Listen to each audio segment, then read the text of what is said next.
Hey guys, in this video I will show you how you can customize your character on Among Us mobile. It's really easy and let me show you how. So first what you need to do here is to press on online, and then you can create a game or you can join a game, it really doesn't matter. And once you do that, and then if you create a game, next window pops up, then you need to press confirm and again confirm. And as you can see here, you will be on this game mode. And once you do, what you need to do here next is to go next to a computer,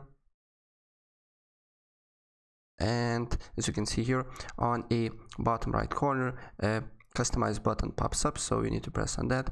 And as you can see here, the first tab is color, so you can change your character color. And then another tab is hat, so you can change, you can basically add or change the hat.